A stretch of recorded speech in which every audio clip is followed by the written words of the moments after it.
Okay, bismillahirrahmanirrahim. Assalamualaikum warahmatullahi taala wabarakatuh. Okey, apa khabar pelajar-pelajar tahun 6? Okey, kita berjumpa lagi pada minggu ini untuk belajar teknologi maklumat dan komunikasi tahun 6, TMK tahun 6. Okey, kalau minggu lepas kita uh, kita belajar RBT, jadi minggu ni kita akan belajar TMK tahun 6 sama cikgu lah. Hari ini 2 Februari 2021.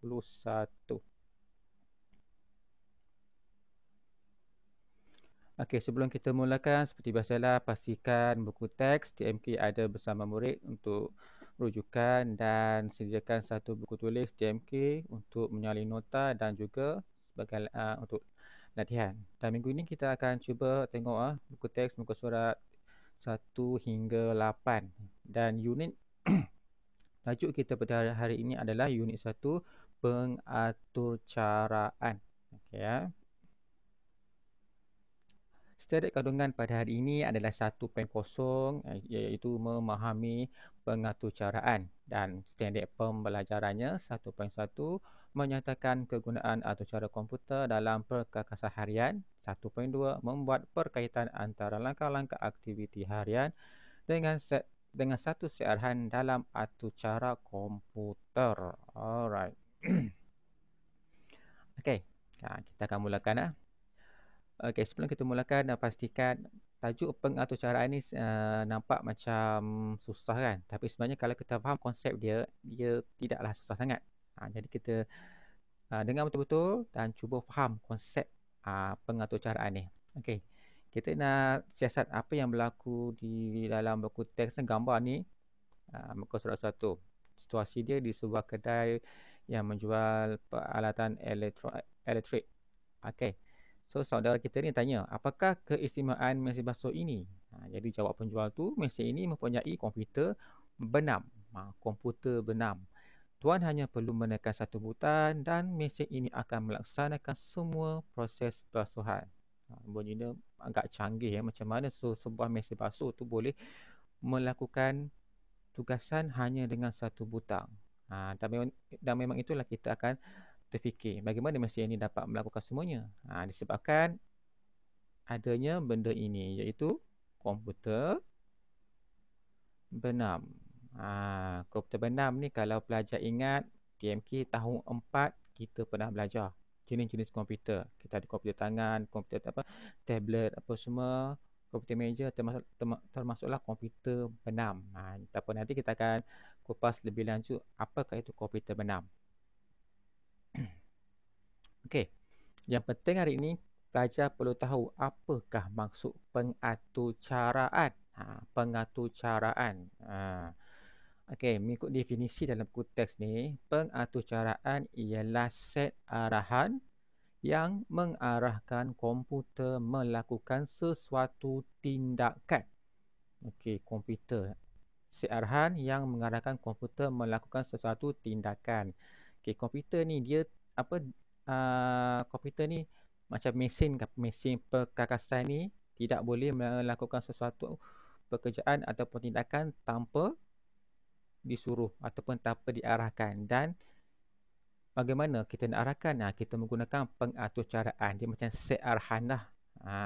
Okey.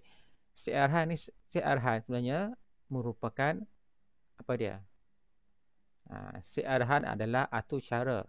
Aturcara ini adalah urutan berkod dalam perkakasan elektrik. Aturcara ini membolehkan data diproses oleh komputer. Dalam buku teks aturcara tidak disebutlah. Okey, maksudnya nak bagi faham, sebuah mesin, komputer ataupun peralatan tu, okey, semua apa nama kita panggil macam kita nak mengarahkan contoh mesin basuh melakukan sesuatu kerja, mesin basuh baju. Okey. Kalau setakat mesin aja tanpa ada set arahan, jadi mesin itu tidak boleh berfungsi. Untuk membolehkan mesin basuh itu berfungsi, membuat kerja dia, dia kena ada set arahan yang telah diprogramkan di dalam badan komputer tersebut. Soalannya, di manakah set arahan tersebut disimpan? Okey je. Di sinilah set arahan pengaturcaraan disimpan di dalam komputer benam dan setengah perkakasan harian mempunyai komputer benam. Macam mesin basuh, peti ais, kalkulator, jam tangan digital, apa semua ada komputer benam. Dan komputer benam ni lah yang akan memproses semua aturcara tu dan memastikan peralatan kita ni berfungsi dan dapat melaksanakan tugasannya. Okey, apa itu komputer benam? Komputer benam kalau mengikut definisinya adalah, dikenali sebagai microcontroller kerana ia digunakan untuk mengawal sesuatu pekerjaan sahaja. Ini contoh gambar komputer benam. Dia kecil je. Dia tak besar, kecil je. Dia macam mungkin sebesar dia tengok jenis peralatan. Kalau biasa cikgu tengok dia kecil je. Tengok saiz dia ni. Berapa cm je? Ni dalam 7 cm. 7 kali 5 cm. Contohlah. Dalam komputer benam ni terdapatnya macam RAM. RAM ni dia punya memori. ROM ni dia punya storage, CPU, central processor unit, input output dan juga clock. Okey, di sinilah. Jadi kita boleh katakan komputer benam ni diibaratkan seperti otak kepada sesuatu peranti. Dan komputer benam ni lah yang akan memastikan sesuatu peralatan tu berfungsi dengan baik, dapat bekerja dengan baik. Macam kita lah manusia, kita ada otak. Otak kita ni lah yang akan memproses data dan memastikan kita ni buat pekerjaan seharian. Tanpa otak, macam zombie.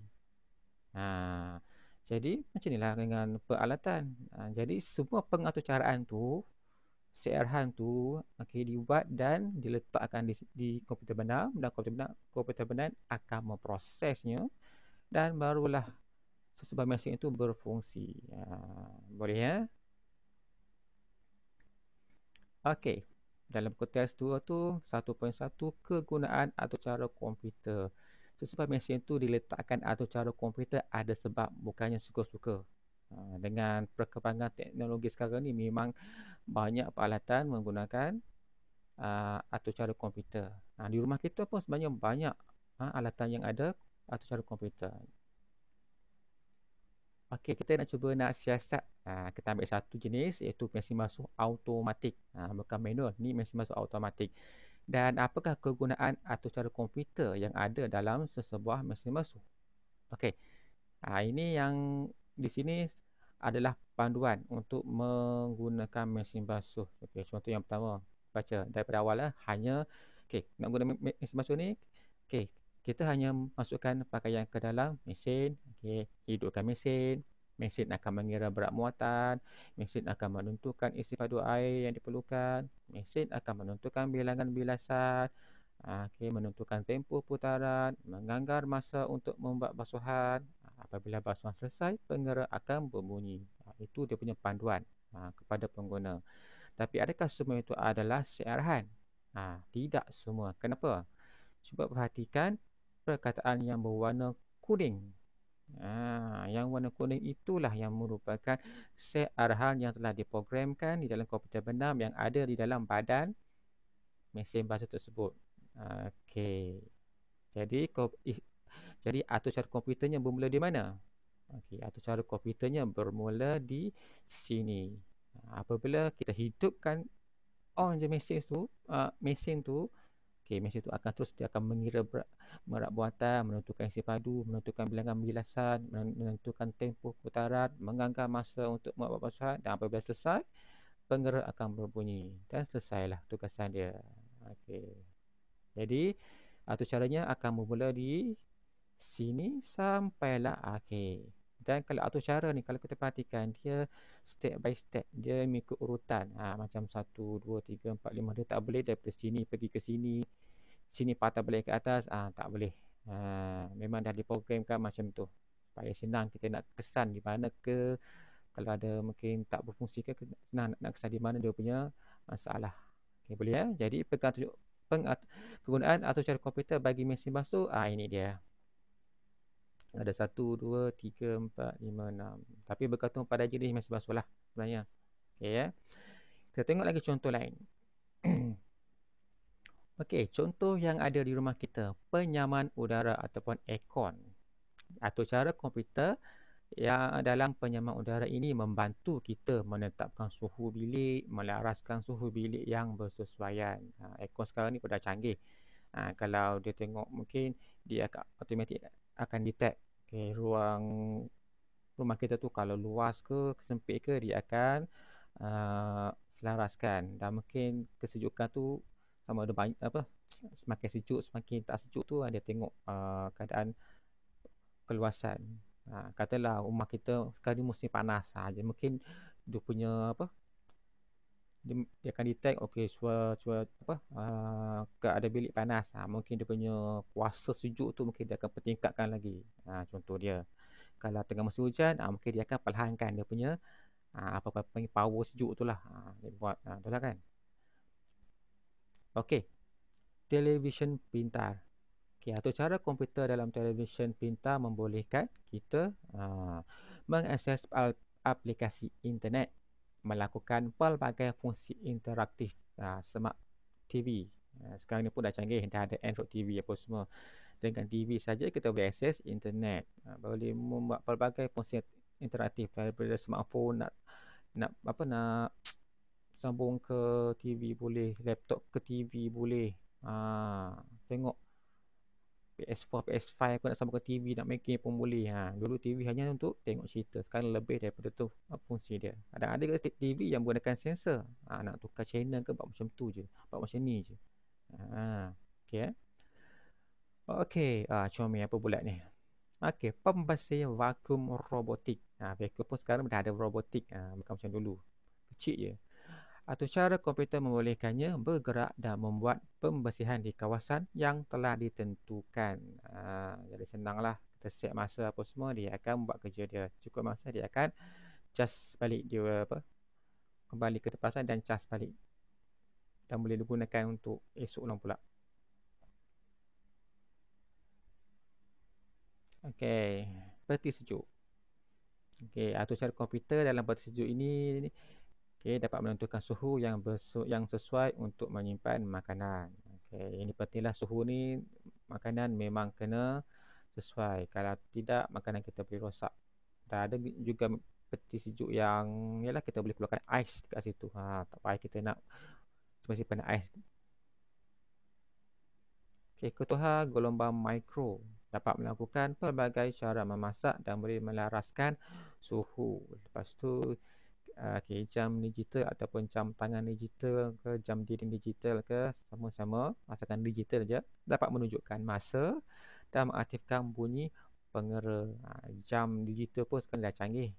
Sekarang kita ada smartwatch yang boleh untuk kesihatan tu, dapat kira kita punya keadaan nadi, apa semualah, tekanan darah apa semua.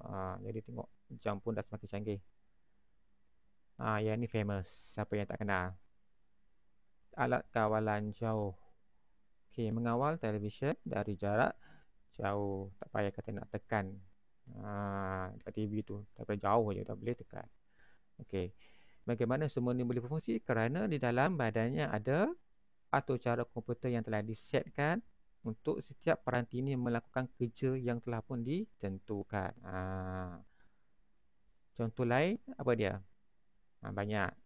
Contoh lah yang biasa kita tengok, ATM pun termasuk ATM pun boleh dikirakan mempunyai atau cara komputer.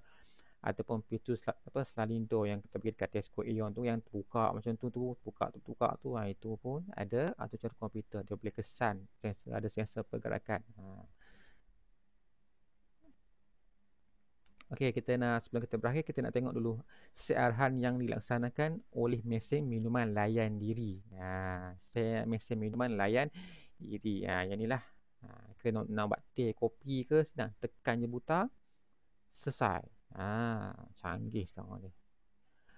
Searahan yang dilaksanakan. Apa searahan dia? Mula sekali, terima duit, masuk je duit. RM1 ke RM2 ke, lepas tu apa yang berlaku? Nyatakan jenis minuman yang boleh dibeli berdasarkan jumlah duit yang dimasukkan. Bila kita masuk tu, kita tengok lampu keluar pop. Kita nak apa? Nak air apa? Air soya ke, air kopi ke, air teh ke apa semua ke. Kita just tekan je. Kalau duit RM2, okey RM2 tekanlah. Yang harga RM2. Ha. Lepas tu, mesin akan terima arahan pilihan jenis minuman. Okey, kita tekan je. Okey, dia dapat terima arahan. Lepas tu apa mesin akan buat? Mesin akan laksanakan langkah penyediaan minuman yang dipilih. Ha. Kalau kopi, kopilah. Lepas tu akan keluarkan minuman dan keluarkan baki jika ada. Okey. Ini adalah contoh searahan yang dilaksanakan oleh mesin minuman layan diri. Okey ya. Yang ini sekadar info lah. Dalam buku teks pun ada ni. Alright. Kita dah hampir ke penghujung. Okey, untuk latihan minggu ini, cikgu nak minta bantuan pelajar untuk menulis nota ringkas tentang pengaturcaraan. Apa yang perlu dibuat, tulis apakah maksud pengaturcaraan.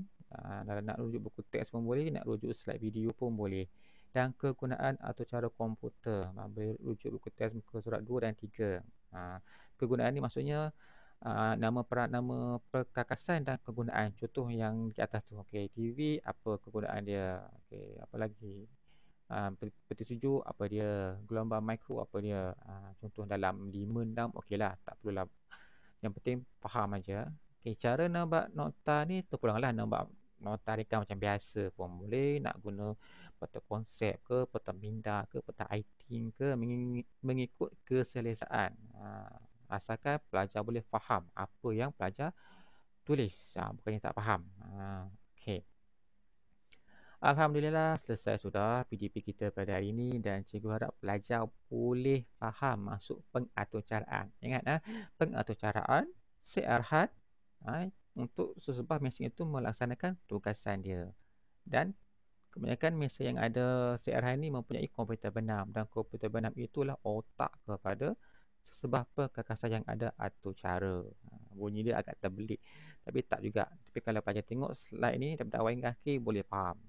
Okay, boleh ya? Okey, terima kasih kerana memberikan kerjasama, membiarkan telinga apa semua. InsyaAllah kita akan jumpa lagi minggu hadapan. Assalamualaikum warahmatullahi wabarakatuh.